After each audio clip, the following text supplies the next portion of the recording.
My name is James Williams Jr. This is Kung Fu Habit number 2. This will be my last video before I go to work. So, and plus Days of Our Lives is about to come on.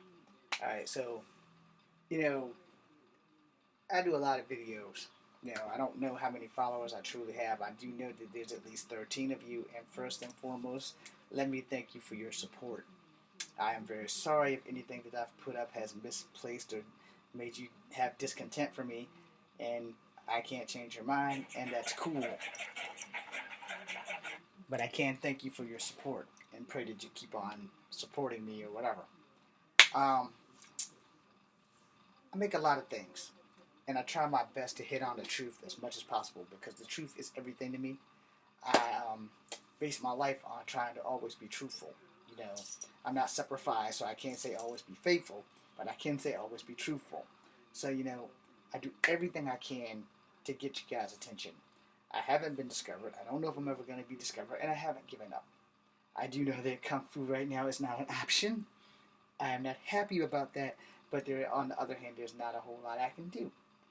I will tell you, I don't pass judgment on anybody, and I do love these talk shows, and I don't know where they find these guys, and I know that I'm going to need help from one of these talk shows, preferably Dr. Phil, because I know that he has clout and he gets shit done.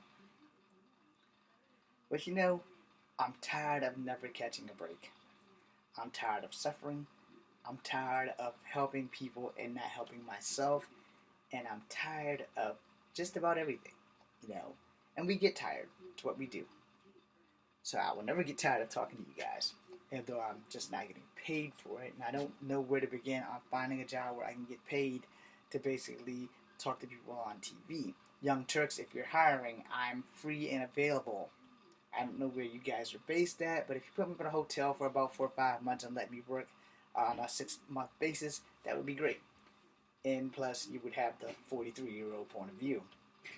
So, in reality, and the reality of the fact is that work is hard and scarce to find, and now on the cusp of Donald Trump becoming the president, we are all in the twilight zone. We don't know what's next. We really don't. And a lot of us are afraid of what's next. I'm not so much afraid of what next is, much as I'm afraid of, are you going to honor your word? Are you going to do the things that you say? See, we're dealing with a new president that's coming in with no political experience, no military experience, and a whole lot of discontent for immigrants and a lot of other things. We're also coming in with this new president who has gone broke more than once. And when I was a kid, I never ever thought it would be possible for any millionaire to ever go broke. And then having that happen, opened my eyes. So we are all on the cusp of what will happen next. So what will happen next depends on a red-headed ginger who's going to lead this country. I put up these videos before. I'm pretty sure that a lot of my followers here are Donald Trump fans, and I'm expecting all kinds of bad comments, and I'm okay with that. I'm not really going to give you a negative response because you have the right to say what you feel. You have the right to put me down if that's what you feel because I don't like Donald Trump. I'm okay with that. You know why I'm okay with that? Because without you, I'm nothing anyway. And your feelings about me or your feelings about my feelings towards the new president should not change the fact that I should still care about you. I made a video. I had some friends, some in the Army, some not, and I need to get this out before I forget it, so I'm going to say it all. I had a friend who, in the military, I'm not going to give his name or anything. He knows who he is. He bested me with pugil sticks because he hit me in the nuts.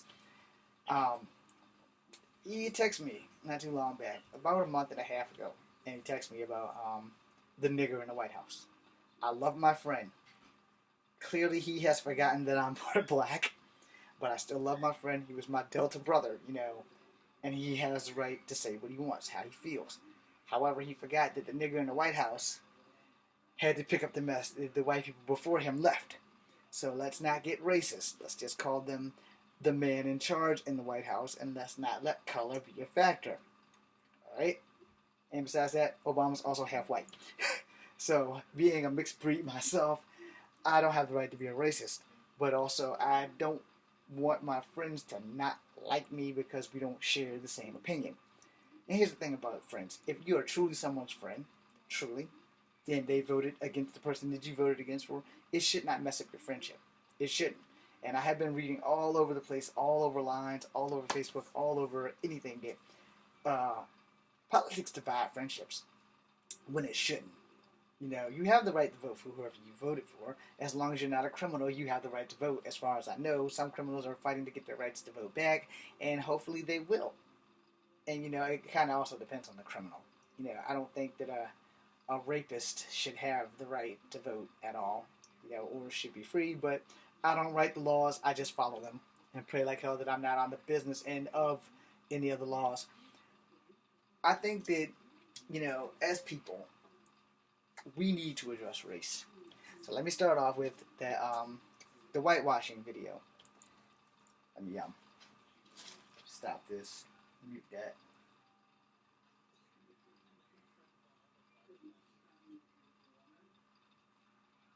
The when Donald Trump won, a lot of people went off, and a couple of more famous people than I will ever be went on this white lashing binge.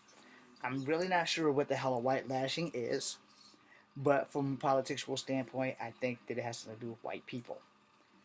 Me not being a racist, and if you guys have seen my mom, I'm sure you've seen my pictures on Facebook. She's on there. I didn't put her on there, so she can't get mad at me. But if you see my mom, I'm about to do something that I probably shouldn't. But if you've seen my mom, you know, my mom's half white. And she could pass for white. So, you know, like I said, I don't have the right to be a racist. Her daddy's daddy was white. Her mom was Native American. And it's a long... Now, but I use that one. That one could be a little bit more embarrassing than the one I'm going to find, which is not that one. But you know, the thing is that we as people need to realize once and for all that there's really only one race. That's my mom and I. Alright? I'll give you an old photo when her hair used to be like mad long. It's an old 70s photo, so my afro looks nappy, but it's not. It's actually a lot of curls. I've never had nappy hair a day in my life. A little kinky, but never nappy. I've never had black people hair. Alright? I said it. Happy now? Now, the thing with this white lashing and everything, you know, we're not making ourselves look any better by throwing a lot of white people under the bus. Which kind of surprised me because other white people were saying the thing about white lashing, and I'm like totally fucking confused on the whole damn thing. But, you know, I'm sitting here and I'm thinking, okay, well, you know, there's a reason why the system is the way that it works. We didn't want to live in communism. We didn't want to be told how many kids we can have. We didn't want to be told how many gods we can believe in. Okay? And in turn, we took a country from my ancestors that are Native American by my ancestors that are white and that are black, who were also slaves, you know, and we had this clusterfuck called America. We invited people in, and now we don't want to invite people in. And this goes way back to the Elian Gonzalez versus the Jamaican refugees, where they sent the Jamaican refugees back, but they kept Elian Gonzalez. And well, Elian Gonzalez was a child. I don't know how many Jamaicans on there were children, but all of them were turned back, which was not cool and not fair, but this is how that shit happens. I guess because his skin was a little bit lighter shade of brown than theirs, that it was okay. Now, we go through these periods in America where we just don't have censorship or give a damn about certain people. Yet, that 6-year-old boy in Aleppo, everybody gave a damn. And, you know, we need to open up the doors of humanity to everyone. Everyone wants to come to America for a reason. Wherever they are fucking sucks. It's just that simple. They don't have the right to have the religion that they want. They don't have the right to get decent jobs. Sometimes they just don't have the right to do nothing. And a country that doesn't take care of their people isn't really a country, it's a prison. So you have to think about that stuff when we're passing judgment on things. And then let's first address racism for what it is. Racism is the only problem that America really has. It is the only problem in America that has not been addressed fully and has not been taken care of. I went to Canada. Let me give y'all this because this is going to be a two-parter. I went to Canada the first time I went to Canada. People could tell I was mixed, but it wasn't a factor. They didn't come at me with, "Hey, chief," or they didn't come up with me, "Hey, half-breed." I didn't get any of that shit in Canada. I got treated like I was an actual human being. You know, like literally. A couple of Asian people asked me if I was Asian and what Asian country was I from, and I was like, I'm not Asian. Because at the time, I didn't know Native Americans were Asian. I was like, well, I'm part Cherokee Indian, and I'm part black, and I'm a part white. He's like, oh, well, we thought you were like either like from Samoa or Hawaii or some shit like that. And that's cool and everything, and I appreciate that. But like I said, I'm Cherokee Indian.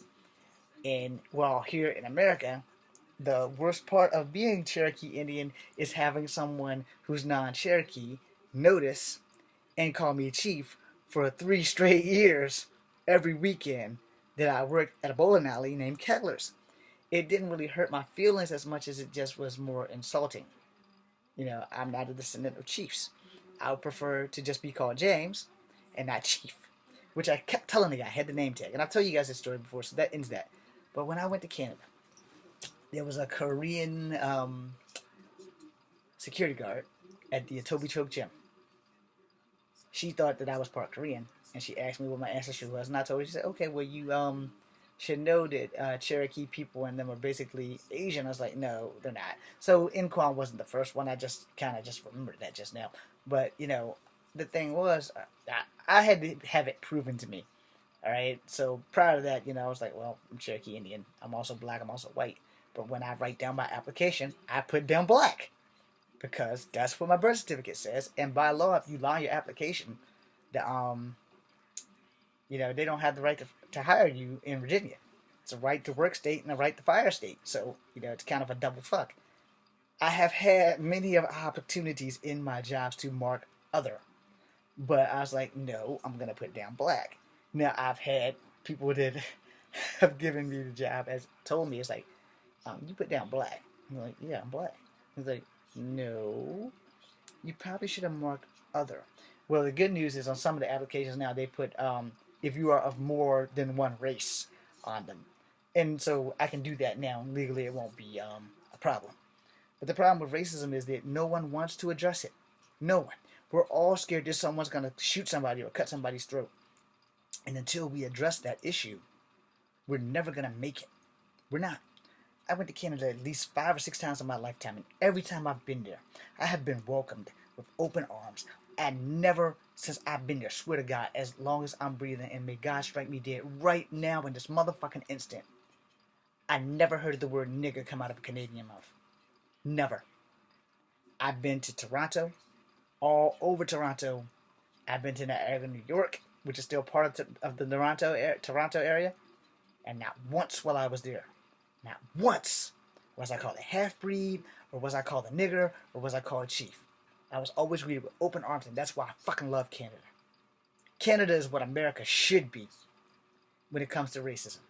Now, I will say this because I do have to bite my tongue a little bit. I'm not going to take anything I said back, but I do have to bite my tongue because they were in the flux of French Canadians versus Canadians. I don't know the fucking difference. But whatever it is, I'm going to let them have that because I'm not Canadian. So I don't know the difference. I'm probably not meant to understand the difference. But it's the same form of racism that I have faced all my life. But in that same thing, no one wants to address racism. So I'm going to make a second part of this video because this is 14 and a half minutes that you can't get back of your life. I'm Jasmine Virginia. This is Come Fabric number 2. Be seeing you.